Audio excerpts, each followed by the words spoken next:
Alright guys, what's going on? Look, I'm going to make this video to try and get some information out there to a lot of people who've been asking me a whole lot of questions, pretty much based on a lot of the old prepping videos that I used to do that I don't really do so much anymore because of the fact that kind of people just stopped caring about prepper videos, of course, that is, until we got the coronavirus COVID-19. And now people are freaking out and there's a lot of attention on a lot of my older videos, and I'm getting literally tons of messages on YouTube, to my email, on Facebook about prepping and what can you do, what should I do, what should I buy, where do I go, that kind of thing. So I want to answer some of those questions in this video. Because I've been getting slammed. And look, you know, I've been preaching prepping for 10 years on YouTube. I was hardcore prepping for 5 years before that. And you know, obviously it's something that I've been recommending you do for a long time, but if you waited to the last minute, hopefully this will help you out, because I mean, literally over the course of a 24-hour period, we went from everybody going whatever to literally panic buying everything they could and getting into fist fights at Walmart over toilet paper, which I completely don't understand, because if you're that worried about toilet paper, you better hope you're pretty stocked up on food and water, which is all way more important than toilet paper. Look, long before we had toilet paper, people managed to figure out how to wipe their asses after they went to the bathroom and clean themselves. It may not be as pleasant as toilet paper is, but it's not the important thing you need to be getting into fist fights over at your local grocery store. If you don't have enough food and water and everything else, medical supplies, baby supplies, if you have a young one in the house, why are you worrying about toilet paper? Yeah, that should be the last thing you worry about. Trust me, there are other ways to clean yourself after you go to the bathroom other than toilet paper, okay? So I'm going to start rolling in some pictures that I took at 9 different local Walmarts and HEBs down here in South Texas. And I just kind of want to go over, you know, some of the departments that are getting hit, some of the sections that are getting hit in these stores. You know, you've got your medical sections where alcohol, peroxide, vitamins, vitamin C, lots of different medicines are being wiped out.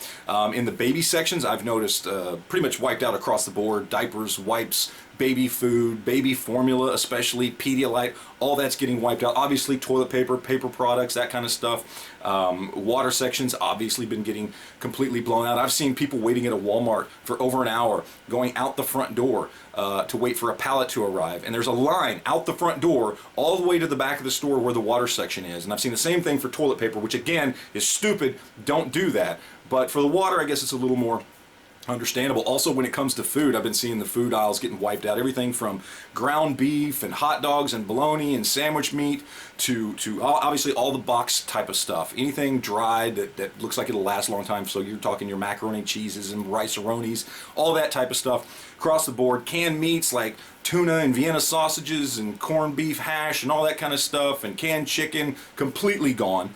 A lot of the veggie sections are about half gone. It depends on exactly what it is. Canned soups, I've noticed, are 50-50. It depends on the store, and sometimes it's completely wiped out, sometimes it's only half wiped out. Been to a couple places where it was still pretty full. Any sort of canned meals like Chef Boyardee, ravioli, spaghetti, meatball, stuff like that, completely gone. Pastas and pasta sauce, completely gone, at least in my area. So lots of things getting wiped out. So what can you do? If you've waited till now to prepare, what kind of stuff can you get? Well, first of all, let's start with water. Look, water is very, very important. I absolutely understand that. But how about, instead of waiting an hour in line to maybe get 1 case of bottled Dasani at Walmart, okay? How about you go back to the camping section and buy yourself a $20 or $30 Sawyer water filter, which will filter up to 10,000 gallons of water, okay? Go to any big box you know, store like that, whether it's Walmart, Academy, Cabela's, Bass Pro, whatever it is, they have a camping section. Go buy a camping water filter. That's a great way to filter water. It's going to be harder, obviously, than just drinking a bottle of water or let's say a big $500 Berkey filter, but it will do the job if you absolutely need it to. The other option is, if you go and watch an old video on my channel about making your own water filter, you can go get everything you need to build basically a Berkey water filter, a knockoff Berkey water filter, from Home Depot right now, and I guarantee you that stuff's still in stock. You get 2 5-gallon buckets, stack them on top of each other. There's some washers and seals that you're going to need. You're going to get over in the hardware aisle, and then you go to the water filtration aisle where they have like the big box kind of industrial strength water filters. for things like inline filters in homes or for like water fountains at school, and you attach one of those filters between the two buckets and you pour the water you're concerned about in the top bucket. It filters down through the filter into the bottom bucket. Voila, you have clean water. And it's something you can make for about 20 bucks, okay? And it will filter 5 gallons of water at a time. It's very simple and easy to make, so how about you try that as opposed to getting into fights at your local grocery store over a case of water. Probably a smart thing to do. As far as a lot of the cleaning sections have been getting hit as well, so bleach, Lysol, all that kind of stuff, the wipes, the hand wipes, all that stuff been getting wiped out across the board. One thing a lot of people don't think of is going to the pool cleaning section. If you go to the pool cleaning section and you look for pool shock, pool cleaner, that stuff actually makes bleach, and you can Google it online, and it's so much of the pool shock per gallon of water makes basically a gallon of bleach, and then you can use bleach to either clean with, or you can actually use bleach to purify water. You can take, and I'm not exactly sure here, I had it written down somewhere, so don't take it at my word, Google it to be sure, but I think it's something like a teaspoon or a tablespoon of bleach in a 5 gallons of water will purify that water, and it is still safe to drink because it's just a tiny amount of bleach. But again, Google that level. I don't know exactly what it is. But when you're going to buy pool shock, make sure you get sodium hypochlorite, not calcium hypochlorite. It will say on the package which one it is. Okay, some of them are calcium hypochlorite. That is not safe to make bleach out of, and then use that bleach to filter water. That will probably kill you. Sodium hypochlorite is safe to do so with. In fact, I have done it before, and I'm fine, at least as far as I know. This was years ago. Let's see what happens, okay? But that is actually something you can go ahead and do. And another thing I want to get over to you guys is you're going to have to get less picky. If you waited this long, okay, to prepare, you're going to have to get less picky. Look, there is still plenty of food out there in grocery stores and at Walmarts, okay? There is, but it's just not the stuff you want to buy. Most of you don't want to go buy and stock up on a bunch of cans of Veg-All or canned corn or whatever, right? Or the clams that nobody's buying from the canned meat section, right? Or the sardines that nobody wants. You're going to have to get less picky. If you waited this long, I'm sorry to tell you, that's just what you're going to have to deal with.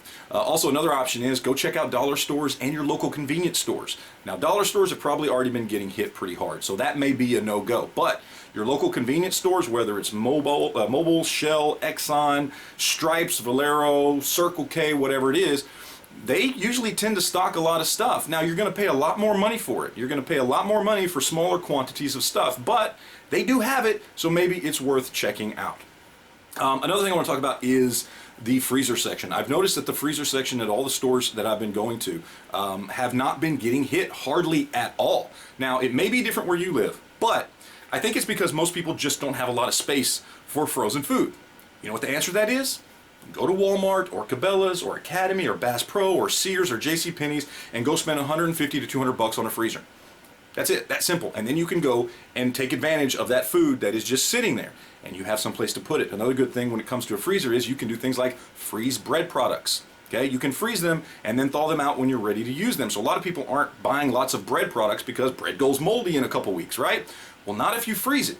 And if you've got a freezer and you've got space to do that, by going and spending 150 to 200 bucks on a freezer, you can actually store away some bread. Obviously, the other side of all this is buying ingredients to make your own foods, right? Going down the baking aisle and buying a bunch of stuff that you can make your own bread products with, for instance. A lot of people don't want to do that. They don't like to do that. They like the quick and easy way to have a can of this or a box of that. But if you're that desperate, maybe making your own bread is something you might want to actually look into.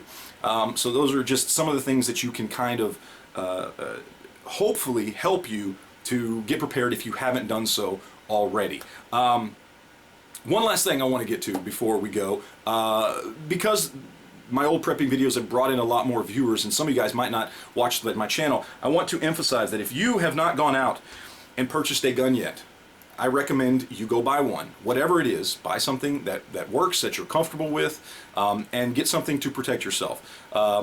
Times like these tend to make people go a little crazy, as we have seen in video after video after video of people punching each other, again, over toilet paper of all things. So if you are not currently a gun owner, I would recommend you have some sort of firearm in your home.